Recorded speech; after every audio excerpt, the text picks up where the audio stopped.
Masamba ni wowe uyobora Bari Nationale ubu ngubu. Ntabwo uzi ko kiriya kibazo Kayitesi umukobwa Rujindiri agifite. Rujindiri yarabanye na sokuru mu Nzenze, baracuranganye. Ntabwo uzi ko kiriya kibazo gihari.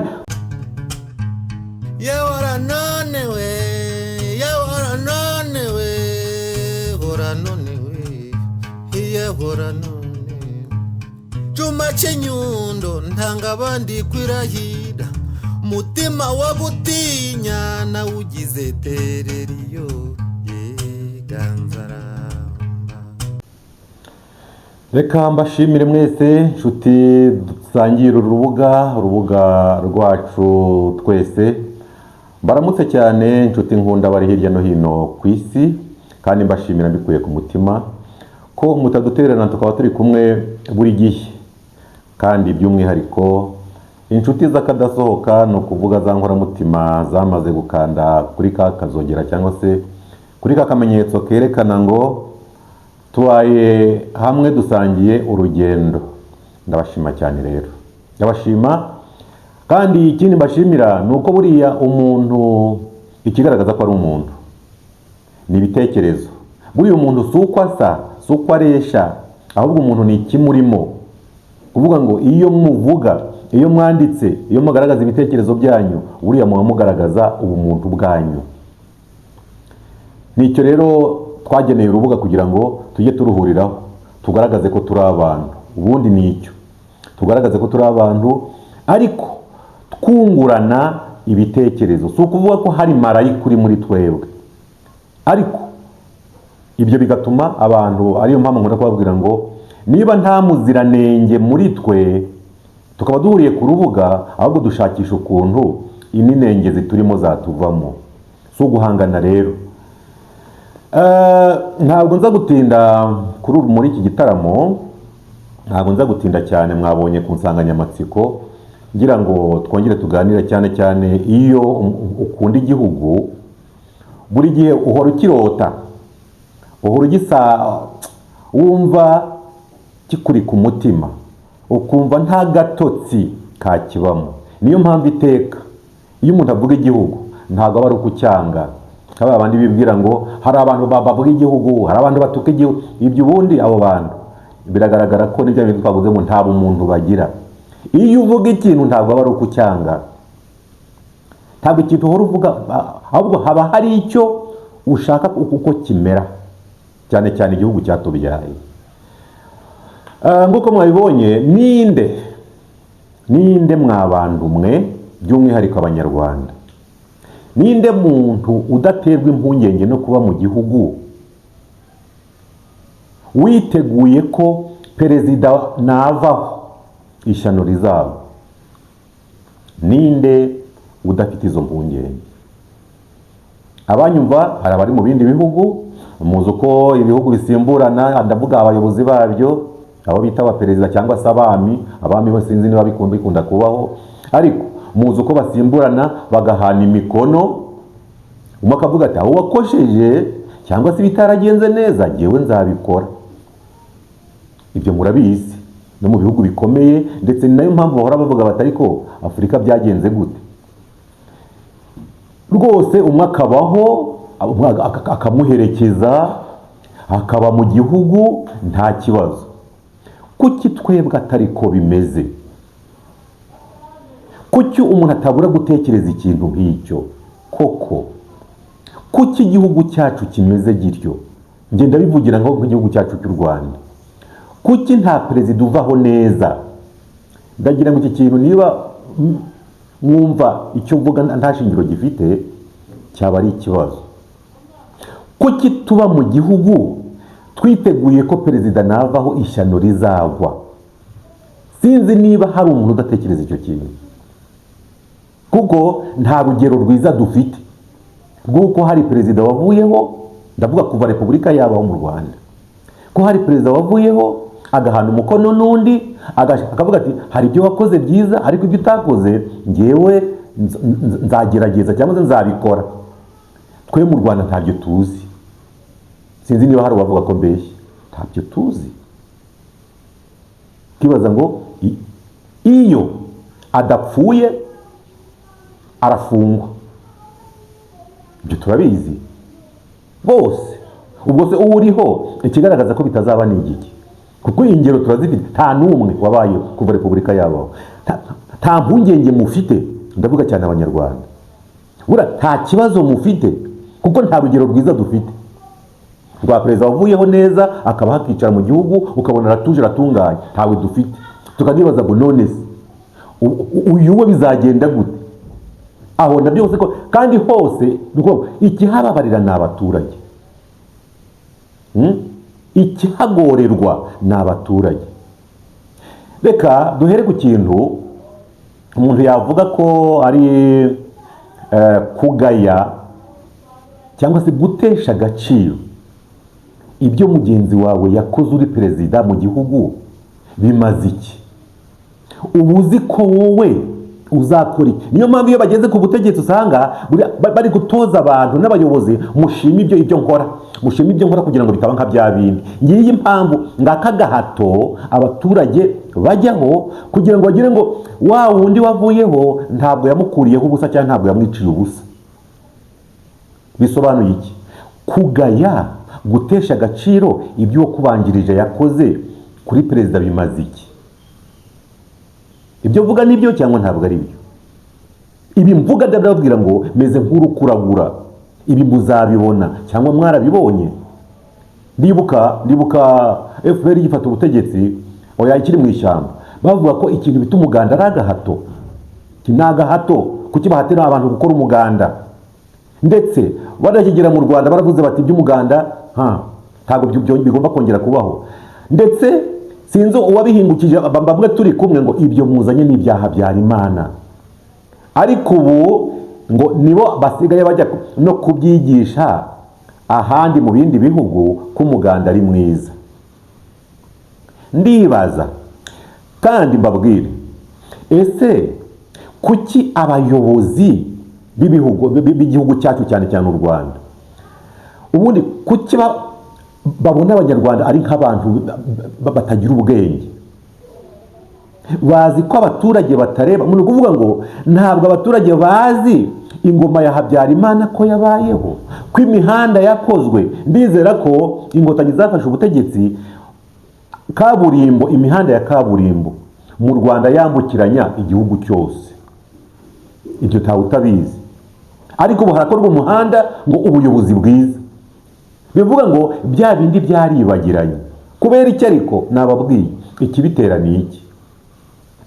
Byaje kugaragara nge mu bushakashatsi nakoze, byaje kugaragara ko ubundi iyo ukuyeho umuperezida cyangwa se iyo ukuyeho leta,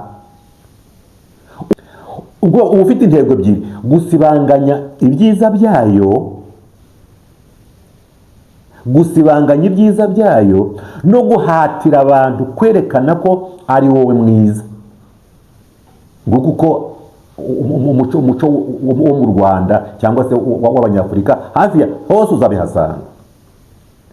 Ukibaza ngo ibyo bimaze iki? Kandi ikindi abaturage baba bareba, kuko ntabwo ushobora kumbeshya. Nubwo ushobora gukora ibyo ngibyo ugira ngo wenda wigarurire abantu, ariko abaturage barareba. Ni ukuvuga ngo niba tuvuge nka leta yabayeho, ngewe nayibayemo narayibonye, niriho ndayibona. Ubwo ni ukuvuga ngo wambwira ko nta byabayeho nkabyemera kandi nari mpari?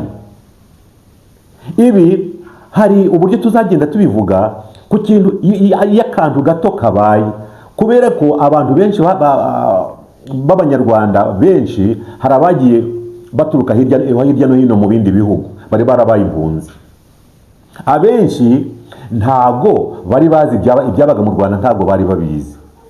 Iyo rero hagize igikorwa runaka kibaye, usanga bavuga ngo ngo ni ubwa mbere bibaye mu Rwanda, kandi ntiwari uhari. Ubwo ni iki ko ari ubwa mbere? Nzabaha ingero nyinshi. Ubwo ni iki ko icyo kintu kitigeze kibaho? Ari imvugo, ari ingiro, ari ibikorwa remezo. Ubundi Abanyarwanda bari babayeho bate? Kuko mbabwire, ikintu kigaragaza icyo bita ubuyobozi bwiza n'iterambere ry'igihugu ubibonera ku muturage, ku mibereho y'umuturage. nicyo gipimo. Ubundi igipimo ntabwo ruvuga ngo nubatse ibi, dore ibikorwa runaka, dore amagorofa. Ibyo ushobora no kuguza no mu mahanga baraguha amafaranga ukabyubaka ukazishyura, ariko umuturage wo hasi amerewe ate? Ese afite ubushobozi? Ahubwo wajya kubona ukabona ngo buriya ngo mu bushakashatsi bwakozwe ngo barasanga ubukungu bwararushijeho kuzamuka, ngo ku buryo umuturage bakarebera mu madolari. Unyumvire, kubera ko bakopera uko amahanga akora no kugira ngo bajijishe. Kuko ngewe umbari umutunzi, umuhinzi mworozi wo mu cyaro, za Nyamashe, za Nyabitimbo, za Rubavu, za Kanama, ukajya za Kibungo, umuturage wihingira ukamubarira ngo kuzamuka mu bukungu mu madolari, ubu uri kumubwira iki? Ngo umunyarwanda ngo igipimo ngo cy'ubukungu ngo amadolari abona ku mwaka, ukabivuga ku maradiyo, ubivuga umuturage w'umuhinzi mworozi akumva ngo uko yazamutse ngo nuko bambaye amakositimu na karavati, uko yazamutse ni gutya mu madolari. Waribaza ngo ahubwo idolari risarite ko nicyo yibaza. Ndavuga n'amafaranga y'amanyarwanda, wenda ngo afite nk'ibihumbi nka 5, wenda ashobora kubona ibihumbi 5 cyangwa se 10 ku mwaka, ngo abafite amadolari. Koko urabwira umuhinzi mworoza amadolari ushingiye kuki? Aza amadolari ari iki? Yabwiwe n'iki ko wa abibona uko yaraye, uko yaramutse? Ibyo uko kujijisha ni ukwiki? Mbese ni ukuvuga ngo ibyo abandi bakora abanyamadolari ubizanye mu Rwanda ngo werekane ko igihugu cyawe cyateye imbere. Ntabwo ariko byagombye kugenda. Reka ngaruke ku kintu cyitwa gutesha agaciro ibyakozwe, kuko ikibabaje cyampagurukije gituma cyatumije nkora iki kiganiro, ni ukuvuga ngo kuki duhora twiteguye ko perezida navaho ishyano riragwa. Mwabibonye ibi byo gutesha agaciro ibyakozwe ni nabyo buriya ntabwo baba bazi ko bahembera umujinya, kuko iyo utesheje agaciro ibyo mugenzi wawe yakoze, icyambere abaturage baba babireba, haba hari n'ibyo bifuza cyangwa se bagizemo uruhare, baba bazi kubabeshya. Nuvaho rero hakagira abantu bagira umujinya cyangwa se ukavaho nabi, bazabyina kubera ko wababeshye, kandi ukababeshya ibyo bibonera. Ntugire ngo barapfundikiye, ariko hari igihe bishobora gupfunduka. Mu byanteye akababaro cyane, uretse kugaya ibyakozwe na leta yasimbuwe n'indi, hari n'ikintu cyitwa ko n'abayikozemo bateshwa agaciro. Abayikozemo bagateshwa agaciro, haba ku mibereho, mbese ku buzima bwabo muri rusange, kubera ko bavugwa ko ngo bafite ideoloji y'iyo ngoma cyangwa se y'iyo leta. Aha ndabivuga ubu ngubu cyane cyane kuri FPR Inkotanyi, ubu ngubu turiho ku ngoma yayo. Ubu umuntu wakoze ku bwa Habyarimana nta gaciro ahabwa ng'usingiza leta iriho, aracyagaragara mu isura, kuko mubyumva no mu mvugo duhora tujya impaka. Nanjye ubwanjye barambwira bati, wowe mu mutwe wawe haracyarimo Habyarimana, haracyarimo emerenide, muvoma ni kurimo, mujya mubyumva tujya impaka. Ariko iki cyo nababwira cyo ni kimwe, ubundi iyo wabaye mu kintu, niyo mpamvu iyo ikintu gisimbuye ikindi kigomba kubyitondera cyane, cyangwa se nticyumva ko aricyo kibayeho gusa. Sanga umuntu ahutera akavuga ati ni njyewe muntu, ibindi byose ni zero. Mbese no kuvuga ngo ibindi byose ni ibishenzi. Niyo mpamvu nababwiye ngo FPR Inkotanyi ni abakoroni, bakora nk'abakoroni. kuko abakoroni nibo baje mu Rwanda, si no mu Rwanda gusa, aho bagiye bagera hose.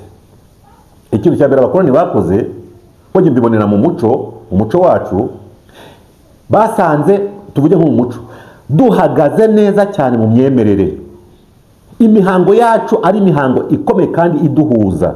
Basanga ntaho duhuriye nabo, gusa kubera imbaraga bari bafite, kabya binavuze by'imbunda nk'aba ba FPR bazanye, iyo umuntu akurusha imbaraga agukoresha ibyo ashatse.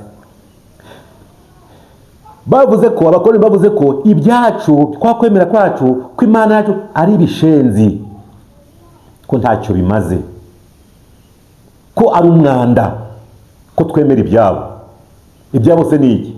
Ni uko abazimu bacu bo babasimbuza abatagatifu, ni uko abagirwa bacu cyangwa se abapfumu bacu bo babasimbuza ngo hari abahanuzi babayeho babo, kandi bose ngo ni abazungu.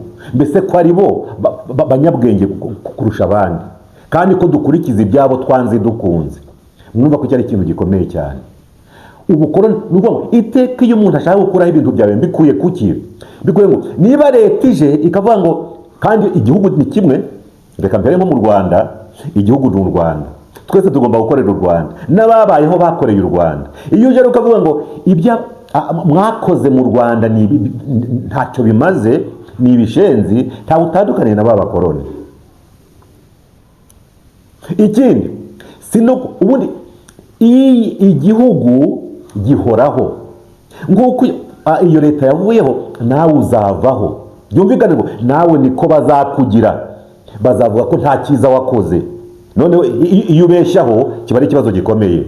Uko kubeshya noneho numara kuvaho uzagukizwa n'iki? Kandi abantu bazavuga bati ibi twari tubizi. Icyo nashaka kuvuga ni iki rero? Buriya iyo abantu babaye muri leta, mu byumve mu byiteho, bajyana nayo, bumva ibyayo, kuko nawe niba ubona abaturage bakumva, umenye ko bigeze no kumva ubundi buyobozi. Kugira ngo bihita bibavamo rero ntabwo byoroshye. Niyo mpamvu kuza ugahita uvuga ngo ndasenya ibyabo ntabwo bikorohera, cyane cyane ko haba hari mu ibyiza, kabone naho haba hari ibibi wabonye cyangwa se byatumije usimbura iyo leta, ariko haba hari ibyi ko nta leta ikora ibibi gusa, ntabwo bibaho. Ntabwo ushobora kuza ngo uvuge ngo ninjye mwiza, ninjye ufite ibyiza gusa, nose nihagira ibibi bigaragara iwawe muri leta yawe, kandi waravuze ngo biriya ni bibi, wowe uzabikizwa n'iki? Bizagenda gute? Ahangaha impamvu mbivuze cyane ku bantu bakoreye leta, none bikagera no ku abantu ndatanga urugero ko nanjye niba hari ingoma nzi cyangwa se leta nzi leta ya Habyarimana, kuko niyo namenye ubwenge ndimo.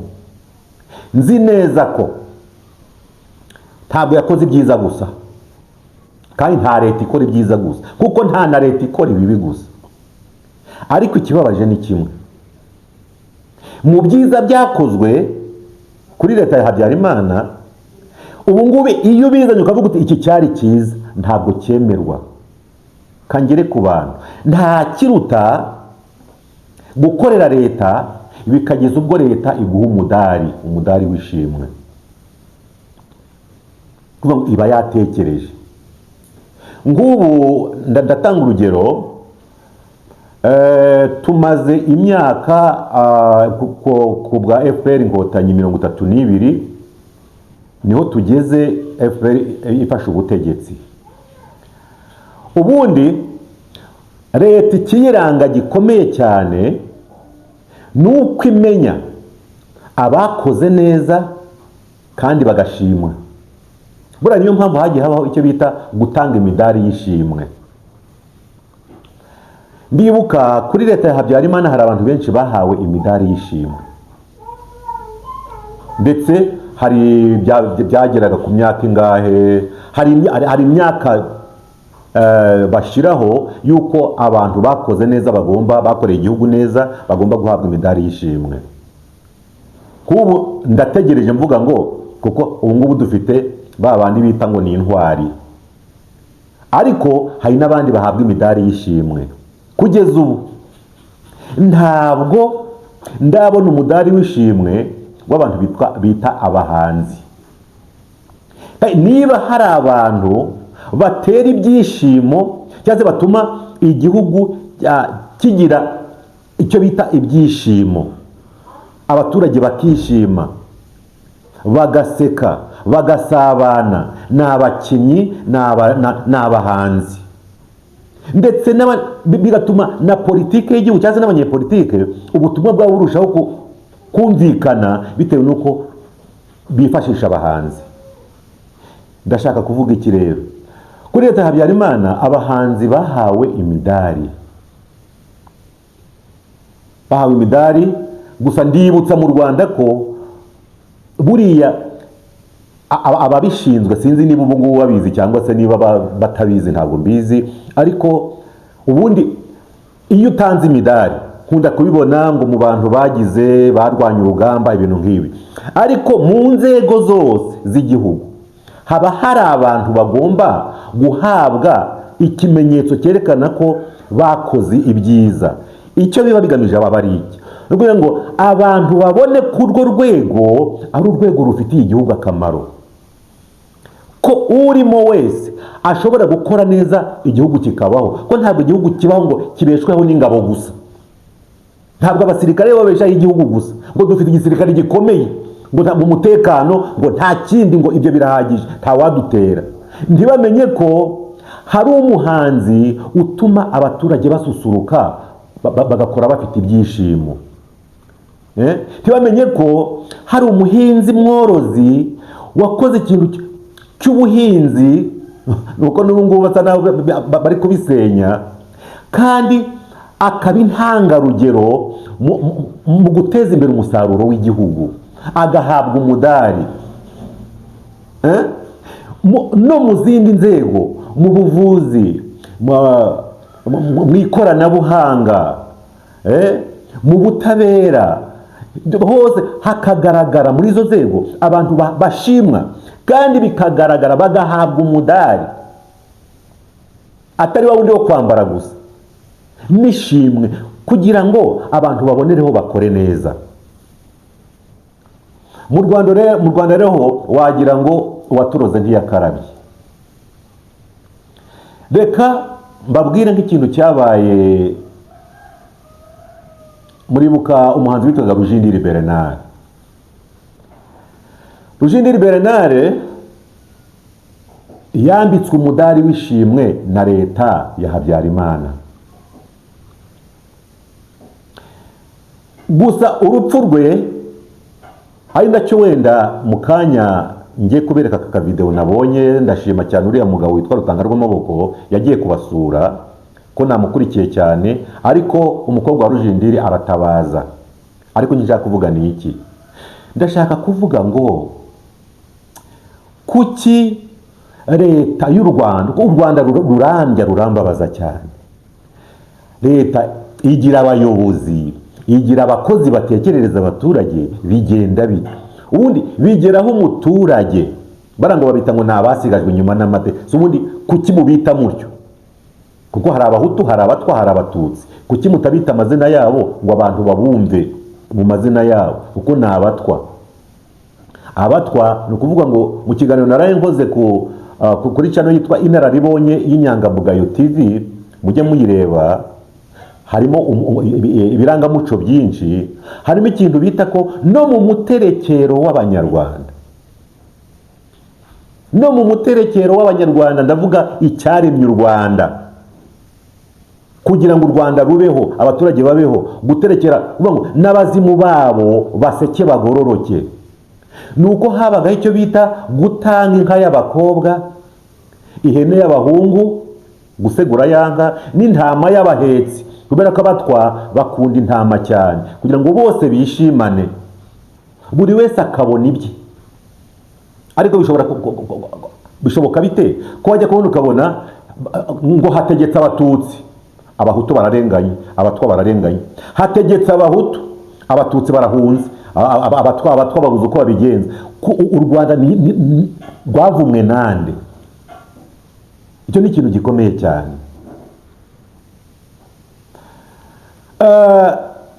kwambika Rujindiri Bernard yambitswe umudari w'igihugu wishimwe kubera ko yanejeje abantu mu gucuranga inanga, kuko kudatekereza ku gicurangisho gakondo ngo uwasusurukije abantu agatera umuco, igihugu kikavugirizwa ingoma kigacurangirwa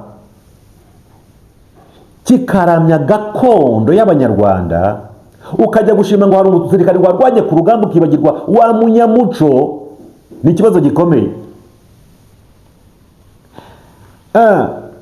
Kwambika Rujindiri yarapfuye abura isanduku yo kumuhamba, kandi yarambitswe umudari w'igihugu, yarambitswe umudari w'igihugu. Unyumvire icyo gihugu, igihugu gitanga umudari, umuntu yapfa akabura serikeye cyangwa se akabura isanduku yo kumuhambamo. Nibwo nahoze numva umwuzukuru we, umuhungu wa Kayitesi, wenda ndabereka akantu gato nabonye kuri Rutanga rw'amaboko, akantu we Kayitesi aratabaza ati ndi mu manege nabuze ntaho ndi, ndasaba umukuru w'igihugu ko banyubakira. Unyumvire, kugeza ubu Rujindiri yambitswe umudari w'ishimwe, wenda na Rutanga rw'amaboko ashobora kuba atarabizi, ngiye kumukwereka anambaye n'umudari. Rutanga rw'amaboko umurebe, urebe Rujindiri Bernard yambitswe umudari n'igihugu. Aribyo bintu navuze ngo bure imidari leta Habyarimana yambitse abantu, ko ndabereka n'undi bivuga ngo FPR kuri FPR nta kimaze, kubera ko ariyo kubwa Habyarimana nta gaciro ifite. Bishoboka bite ko umukobwa wa Rujindiri Bernard wambitswe umudari k'umucuranzi w'inanga ukomeye cyane natwe ubwacu twubaha, bishoboka bite ko Kayitesi umukobwa wa Rujindiri yaba atabaza n'imvi ze z'uruyenzi, agatabaza ngo perezida wa repubulika, hari gitifu w'umurenge, ahari meya,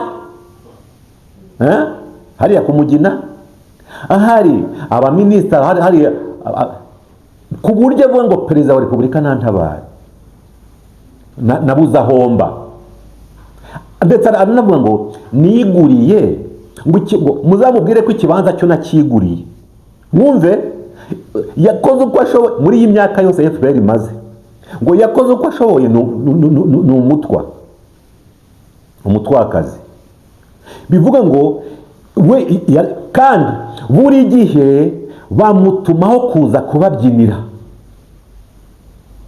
bagaseka cyane, bati ubuyobozi bwiza, bakabyina, barangiza bakabaha inzoga, ubundi bagataha cyane.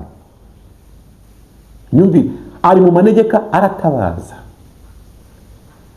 kandi baravuga ngo ijisho rya FPR ngo ntaho ritareba, mbese ubwo rireba ahandi aho ntirihabone, ku buryo hari umutwakazi wo kwa Rujindiri w'igihangange wambitse umudari n'igihugu utabaza ko yabuze aho aba, nyakubahwa ngo perezida wa repubulika namwubakire ikibanza aragifite.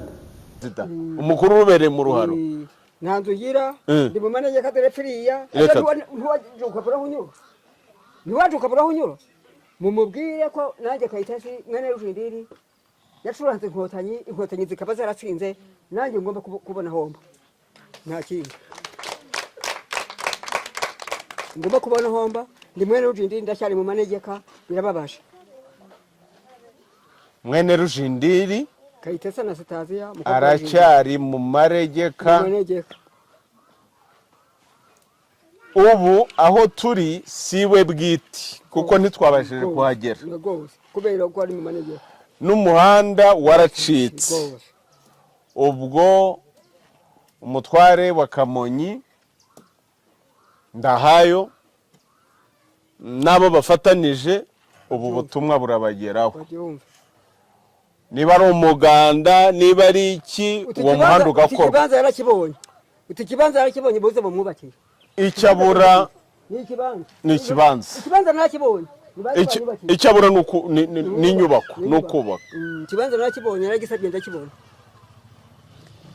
ubwo butumwa buragera aho bugomba kugera yamuhaye umukuru urubereye mu ruharo ariko atari nawe nzi ko izindi nzego zishobora kugira ibigirwa umurenge ushobora kugira ibigirwa aha ni mu wuhe murenge oya urasaba wari wanyemereye kuntera inkunga yarahakanye ngo yavuye ku Mugina ngo none nta nkunga murabibonye urumva ikibanza aragifite ahubwo wakwibaza ngo buriya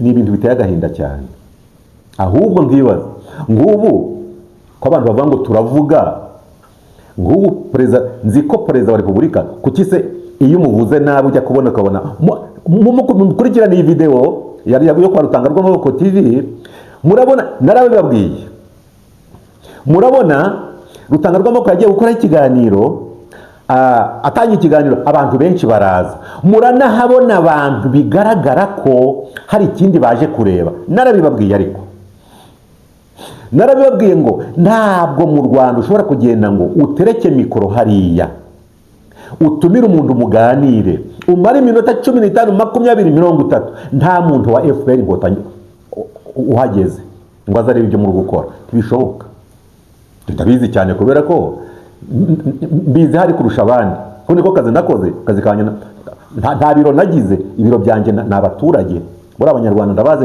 nabanyuzemo nta karere nta murenge ntagezemo aho wagera hose byanze bikunze kubona ukabona imodoka cyangwa se pikipiki iparitse hariya barabimenya ko kanya bakaza kureba ariko uwo muntu ari gukora iki kuki batahaje mbere ngo bamenye ikibazo cya Kayitesi ariko babonye hari uhageze baraje amakuru aragiye unyumvire ndetse wajya no kubona ukabona uwaje gukoresha icyo kiganiro ni ubaye ikibazo ibyo mbibabwire ariyo mpamvu nababwiye ngo niba hari umuntu ugiye none aba bantu bivuga mu bandi wumva ngo bari gutuka ibigarasha ngo barabikubita ngo baravugira leta sobanura urukundo ashobora kugenda agahamagara abantu agatuka umuntu ntahari akinjira mu rugo rw'umuntu abantu bakaza bagahurura FPR idahari agataha amahoro akagenda ubundi ntagire icyaba ariko ibi bintu ndakambabwira iki ni ikibazo gikomeye cyane aho ubuyobozi bwihisha mu baturage ugasanga burakora ibintu barakoresha abantu kandi bukiyerurutsa ugasanga icyo babwira rero ni murabyiboneye imyaka ishize ari mu manegeka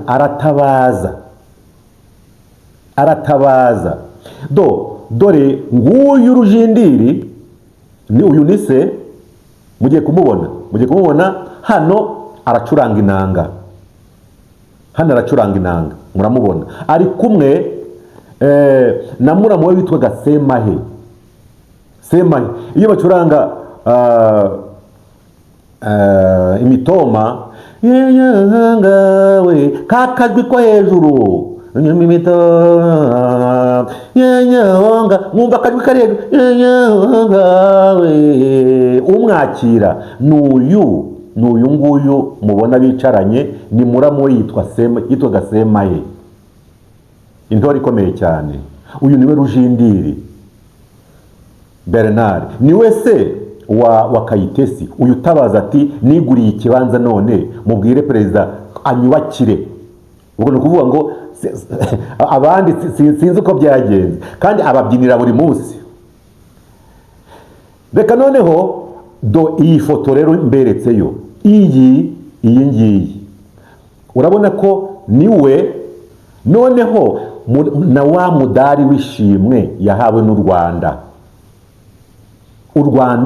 kuvuga ngo leta ya Habyarimana kuvuga ngo mu Rwanda yamuhaye umudari w'ishimwe ko umuntu wakoze neza mu Rwanda wasusurukije abantu wacuranze kuva ku bwami, wadutoje natwe,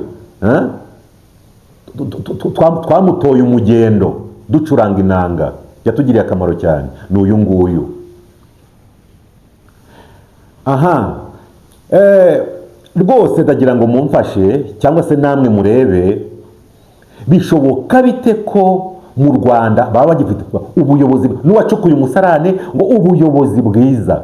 Kayitesi mwene Rujindiri wahawe umudari w'ishimwe agitabaza ko yaguze ikibanza ariko ko atubakiwe, ari umutwakazi bavuga ngo ni abasigaje nyuma n'amateka mu gihugu cyabo. Ibi wabisobanura gute? Wakwirata iki? Reka mbereke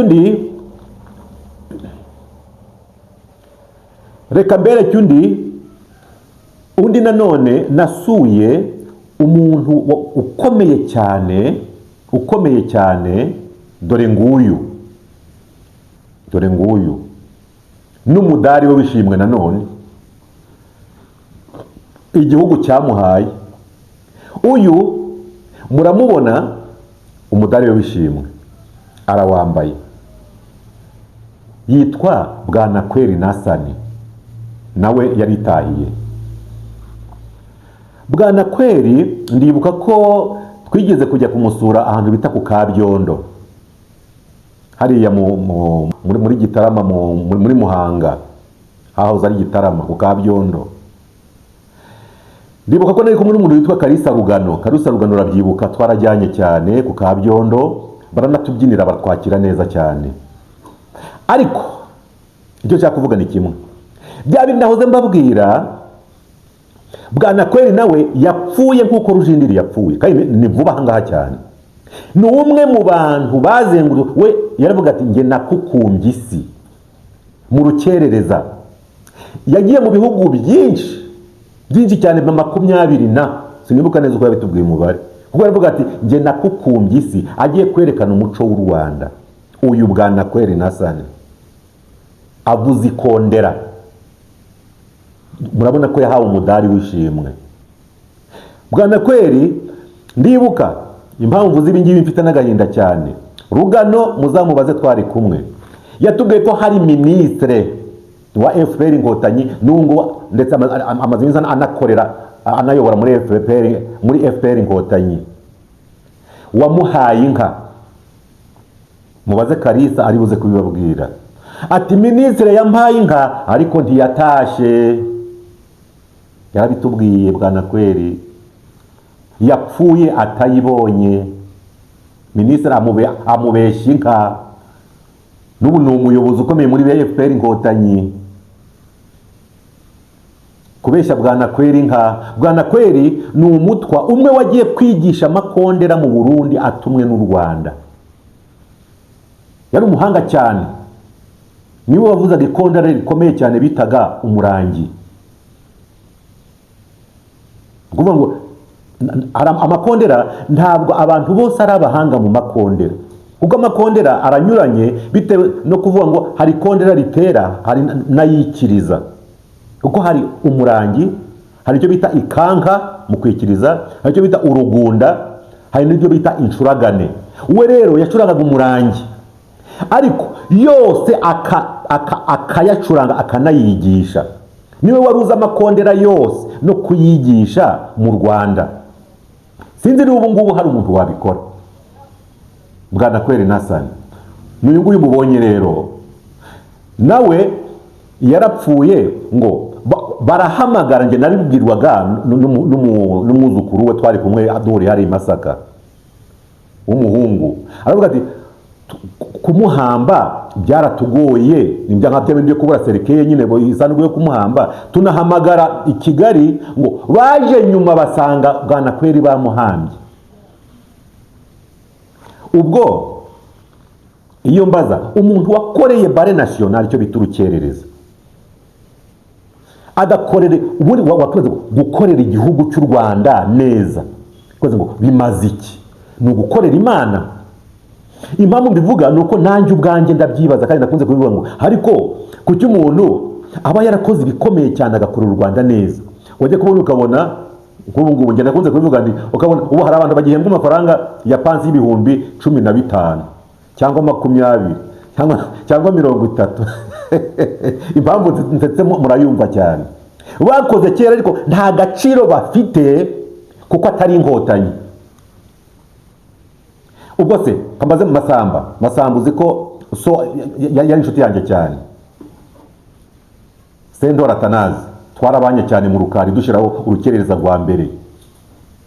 Nge na Sendora Atanazi twabanye mu Rukari dushiraho icyo bita bare nationale ya mbere. Nge nawe twari kumwe nzi ko ari umuntu ukunda siporo cyane, atamwa n'inzoga. Buriya uko yakoraga kose twaraganiriye cyane. Sendora burya ntabwo yigeze anywa inzoga, ahubwo naramuzaga nti biriya bintu kora uri intoro utanywa inzoga bivaye. Kamuga ati ntabwo nigeze anywa inzoga rwose se umana. Gusa agakunda icyo bita siporo, yabyukaga yiruka mu gitondo ndabyibuka. So twarabanye. Icyo mvuga ni kimwe rero, Masamba ni wowe uyobora bare nationale ubu ngubu. Ntabwo uzi ko kiriya kibazo Kayitesi umukobwa Rujindira gifite.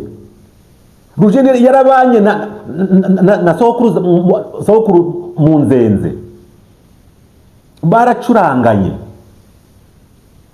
Ntabwo uzi ko kiriya kibazo gihari kuko umuhungu yavuze ko ngo inanga afite yayihawe nuriya mwana nuriya Garasiyani uwo muri filime. Urumva inanga nayo ubwayo se yo wayiramvuriye, yarayihawe n'umugira neza kwa Rujindiri. Bare nationale hari iri kwiruka yiruka mu bihugu, Masamba uri kwiruka wiruka mu bihugu byose n'abakinnyi bawe, kuko nge hari gihe nzavuga by'umwihariko icyo bita bare nationale. Ko bare nationale wibuke ngo ni selection nationale, ndabifite nzabyerekana. Ni ukuvuga ko mu gihugu hose hagombye kuba harimo abakinnyi bavuyeyo kugira ngo bagaragaze umuco waho hari w'u Rwanda. Umuco werekana ni umuco wahaganaye.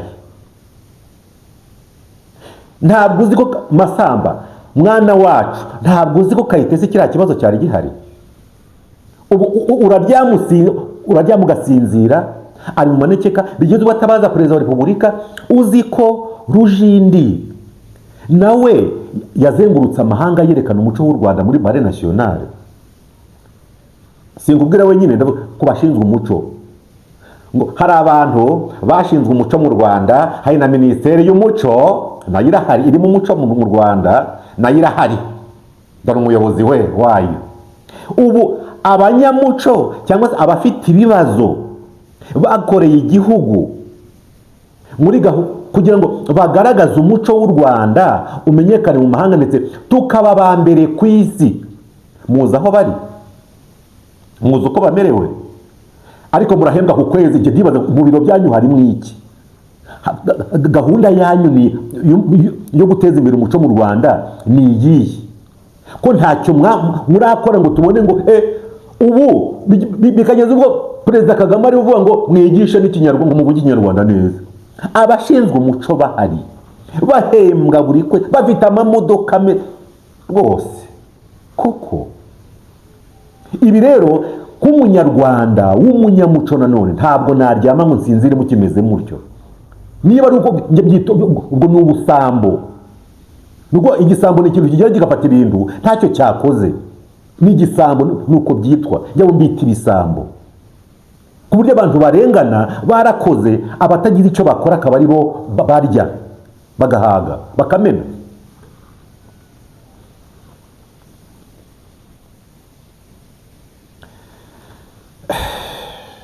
Reka mbashimire inshuti mwadukurikiye, kamashimire mwese. Gusa mu bitekerezo byanyu hari abo bibabaje, hari abatabishaka ko mbivuga kuko ari byabo. Iyo muvuga mwese menya naho muturutse, ariko ibi ntabwo ariko bigomba kugenda, kandi sinako bizahora. Ntabwo umuntu yaba yarakoze ngo akorere igihugu ndetse none anahabwe n'umudari w'ishimwe, ariko apfe nabi. Ahubwo usange abantu bari kuzana abantu babo, muze tugende twerekane, mwerekane iki? Gusa namwe bazabaha imidari yishimwe kuko wenda nibyo bigezweho. Reka mbashimire cyane. abadukurikiye ndabashima hirya no hino, kandi muduhe ibitekerezo tuganire. Niba mwumva ibyo mvuze hari icyo mwabivuga, cyangwa se muvuga muti nyamara uko tubibona ni byiza, mubimbwire ndabyakira.